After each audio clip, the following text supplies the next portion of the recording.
Hi guys, and welcome to Zubu and Milu. Today we're going to be making root beer float cookies. So our next door neighbors came over one time to help us with a gardening project where we were racing the clock with the weather. They even stayed out there and we were all soaked by the time we were finished. And one of the best ways for us to say thank you is, make them some cookies. So we asked them, hey, what kind of cookies do you guys like? And one of the cookie suggestions that they gave us was root beer cookies. So we went to work and came up with this root beer float cookie recipe that we just absolutely love. So instead of starting with our cookies, we're actually going to be starting with our icing recipe because we want to give our icing about 24 hours in our refrigerator so that when we scoop it out for the decorating, it'll actually look a little bit more like a scoop of ice cream. So we're going to go ahead and start with our butter. We've got 2 sticks or 1 cup or 8 ounces of butter. We're going to go ahead and put in our mixing bowl. Okay, now we're going to go ahead and turn on our mixer so we can get our butter softened just a little bit, and this is room temperature butter. Okay, and now we're going to go ahead and stick in our vanilla. Now this is 2 teaspoons of vanilla. Alright guys, our icing has been Melinda tested, and she reminded me we actually use a tablespoon of vanilla in this recipe, not 2 teaspoons. So it's kind of crazy amount of vanilla, but it will make a difference in the flavor of the cookies. Okay, now we're going to go ahead and throw in some of our powdered sugar. I like to start with the powdered sugar because it helps get the clumps out of it a little bit more if we're not putting in too much liquid at first. So we're just going to put in a couple of spoonfuls. Okay, and we're going to start that up. Okay, we're going to throw in a little bit more and just keep doing this until you've got about half of your icing incorporated. Okay, I've probably put a good 2/3 of my powdered sugar in, and it's just barely starting to get a little thicker. So now I'm going to go ahead and throw in my salt, which is 1/2 teaspoon. You can reduce the salt if you're more sensitive to salt and you don't want quite as much salt in the recipe. That's okay too.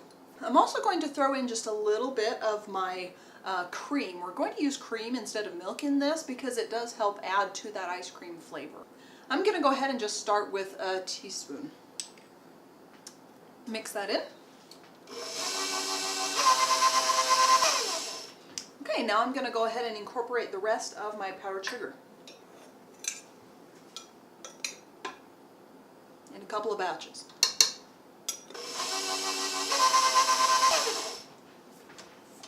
Alright, so at this point I'm going to go ahead and throw in 1 more teaspoon of cream.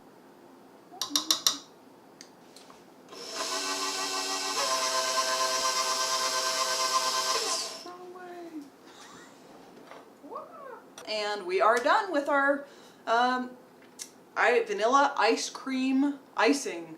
So go ahead and stick this in a container and refrigerate it for 24 hours and we'll be back with a cookie recipe. Woo! Alright, we're back. We've got our icing done. It's been in the fridge and we're going to go ahead and start making our cookies. So I'm going to start with whisking together 350 grams of our all-purpose flour. Then I'm going to take 1 teaspoon of baking powder and 1.5 teaspoons of our salt.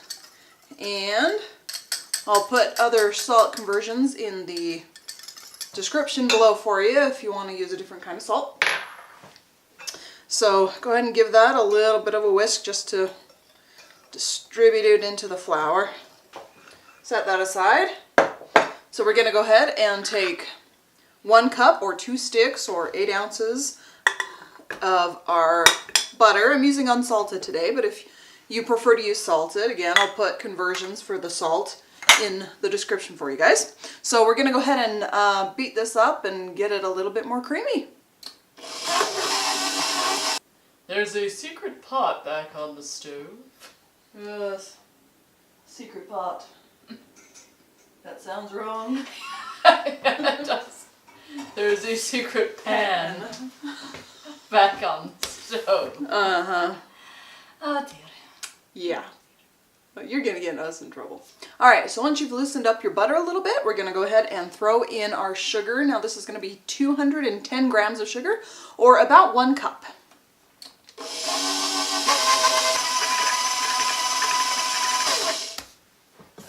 All right, we are gonna go ahead and throw in our eggs one at a time.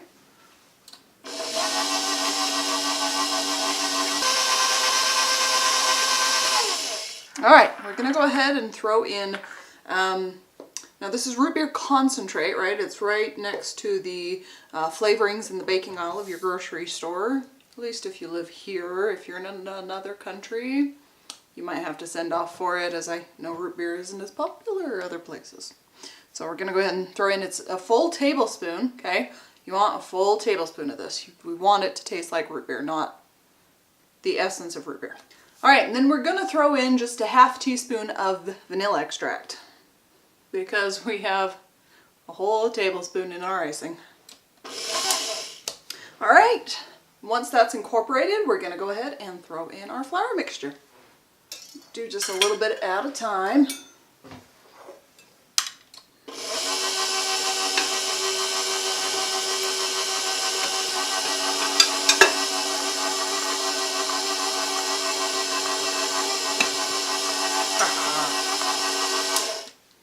Okay, now once you're done, make sure you give your bowl a whack against the thing and then give it a little bit of a scrape down. All right, now we're done and we're gonna go ahead and get these cookies on our cookie sheet.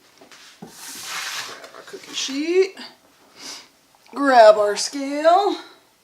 You can just, you know, scoop these out and roll them into balls if you want rather than using a scale, but I like to use the scale. So we're gonna put this on the ounces function, not the grams function.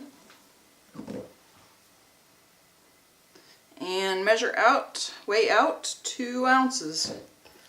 This will be a little bit more sticky than the last dough. So you'll have to kind of be, you know, gentle with it. You can throw it in your fridge for a smidge at a time if you want to. But make sure you don't leave it in there too long, otherwise it's gonna harden up too much. All right, we're gonna go ahead and get these all on the cookie tray and we'll be back. This is Drizzle's precise measurements. Yes, I like precise measurements. They all bake evenly if they're precise. Okay, we've got our last one on our pan. We can go ahead and wash our hands and get the tray in our oven. Now we're going to bake these up at 350 degrees for about 12 to 17 minutes probably for regular all-purpose flour. And if you're using my gluten-free flour, then it's most likely going to be bumped up to about 15 to 20 minutes or so. Also, if you are using a gluten-free flour, leaving these in the fridge for 2 to 3 days before baking them up will help make these so that they're not quite as grainy. So just a little tip there for you. All right, to the oven we go. Okay, while those cookies are baking, I want to tell you about an optional decoration I like to use for these cookies. What I did is I took a 12-ounce can of root beer and I stuck it on the stove and I reduced the sucker until it's probably about, I don't know, 1/4 to 1/3 of a cup, so that we'll be able to use this as a drizzle on top of the cookies. All right, guys, our cookies have been cooling and they are ready to be decorated. So if you don't happen to have a cookie scoop like I do, this one is really small, right? It's just a teaspoon measure.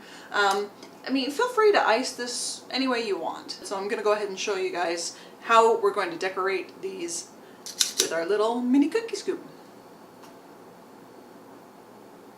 These would be really, really small cookies. Truffles? Truffles. Oh.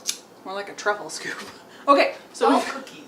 right. If their kids want to have a little doll party. Doll cookies. These would be great for doll cookies, actually.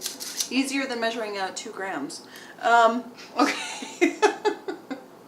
Okay, so we just grabbed our icing straight from the fridge, right? Because the whole point of this cookie is it's a root beer float cookie. So we're going to try and make this look like ice cream. So we're going to go ahead and scoop this out. So it has those little ridges and it really makes it look a lot like ice cream when it's being scooped. Okay, so we're going to scoop that out and we're going to do 3 of these on top of our cookies. Be careful that you're not smashing your cookie to death when you're putting this on, because it is a hard icing and these are soft cookies.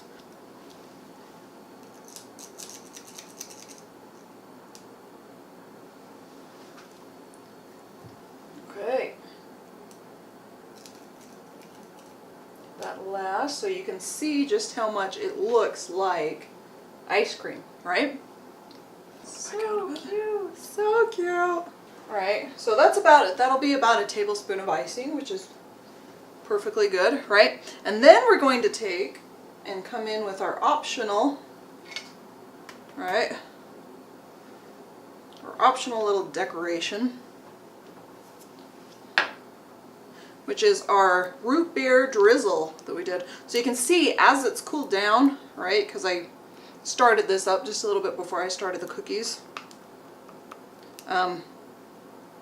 It's gotten into this kind of really nice, happy, pourable consistency.